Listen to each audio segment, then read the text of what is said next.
Before beginning any indoor installation, use the drawings in the site installation documentation supplied by the engineering department to make sure you're in the right room, to check the walls, and so on. Using a tape measure, temporarily mark the position for the rack with ordinary tape.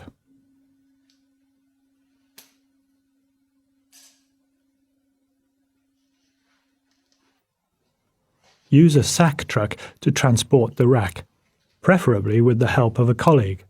A fully equipped rack can weigh more than 100 kilograms. Protect the rack by placing a board between it and the truck.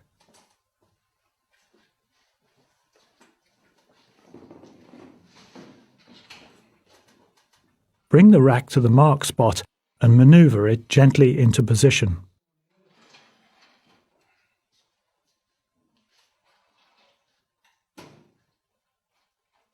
Check that the rack's position tallies with the floor plan.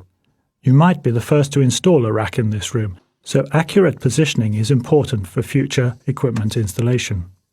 Footprints are expensive.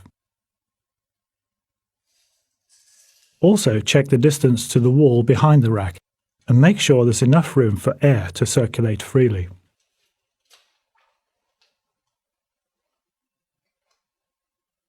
Check the rack with a spirit level and, if necessary, use a long hex key to adjust the 4 adjustable feet at the bottom of the rack. Do a final check with the spirit level before continuing.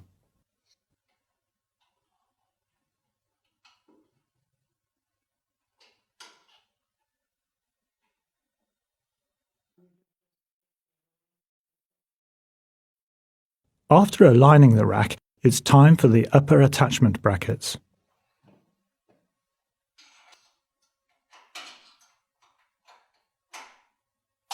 Loosen the brackets, slide them to the wall, and retighten the nuts.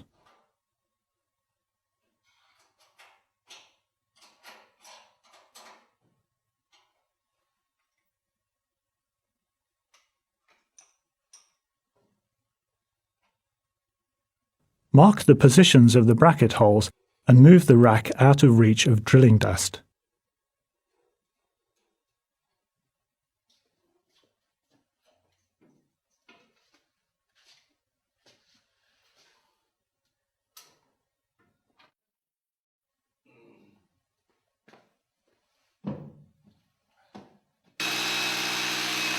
Use safety goggles and ear protection.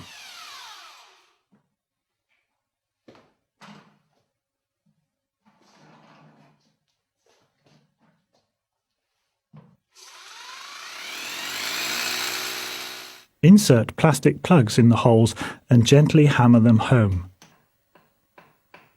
Walls vary, of course, so make sure you use suitable plugs or expansion bolts. Remove all drilling debris.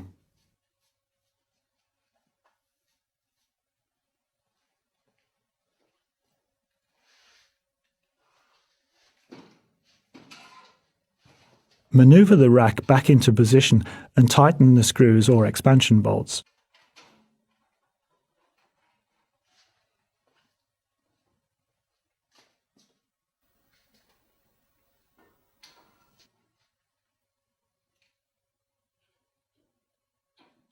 Racks in earthquake zones are attached to the floor only, at 4 points indicated by a drilling template.